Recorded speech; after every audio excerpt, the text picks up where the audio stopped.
భవిష్యత్తు రవాణా ముఖ చిత్రాన్ని మార్చేలా దేశంలోనే అత్యంత కీలకమైన దక్షిణ భారత నగరాలైన హైదరాబాద్, చెన్నై, బెంగళూరులను కలుపుతూ అత్యాధునిక బుల్లెట్ ట్రైన్లు రానున్నాయని కేంద్ర రైల్వే శాఖ మంత్రి అశ్విని వైష్ణవ్ వెల్లడించారు. త్వరలోనే అందుకు సంబంధించిన ప్రాజెక్టు పనులు ప్రారంభం కానున్నాయని చెప్పారు.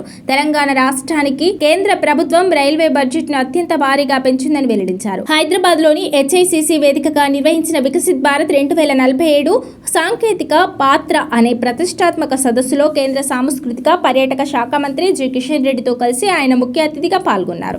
ఈ సందర్భంగా రైల్వే మంత్రి మాట్లాడుతూ, గత యూపీఏ ప్రభుత్వ హయాంలో ఉమ్మడి ఆంధ్రప్రదేశ్ రాష్ట్రానికి కేటాయించిన వార్షిక రైల్వే బడ్జెట్ కేవలం 880 కోట్లు మాత్రమేనని, కానీ ప్రస్తుత నరేంద్ర మోదీ సర్కార్ కేవలం తెలంగాణ రాష్ట్ర అభివృద్ధికి ఏకంగా 5,000 కోట్లను భారీగా ఖర్చు చేస్తోందని గణాంకాలతో సహా వివరించారు. అత్యంత ఆధునికంగా పునర్నిర్మిస్తున్నట్లు మంత్రి స్పష్టం చేశారు. దేశవ్యాప్తంగా చారిత్రాత్మక మార్పుల కోసం అమృత్ భారత్ స్టేషన్ పథకం కింద మొత్తం 1300 రైల్వే స్టేషన్ల ఆధునికీకరణ పనులను అత్యంత వేగంగా చేపట్టామని ఆయన వివరించారు. కేంద్ర ప్రభుత్వ నిరంతర పర్యవేక్షణ కారణంగా ఇప్పటికే దేశవ్యాప్తంగా 260 రైల్వే స్టేషన్ల పునరాభివృద్ధి పనులు విజయవంతంగా పూర్తయ్యాయని అశ్విని వైష్ణవ్ హర్షం వ్యక్తం చేశారు. ఈ జాతీయ స్థాయి ఆధునికీకరణ ప్రణాళికలో భాగంగా కేవలం తెలంగాణ రాష్ట్రంలోని అత్యంత కీలకమైన 40 రైల్వే స్టేషన్లను సర్వాంగ సుందరంగా తీర్చిదిద్దడానికి కేంద్ర ప్రభుత్వం ప్రత్యేకంగా భారీ నిధులను కేటాయించిందని, ఈ పనుల ద్వారా రాష్ట్రంలో ప్రయాణికులకు ప్రపంచ స్థాయి మౌలిక వసతులు, విప్లవాత్మక సాంకేతికత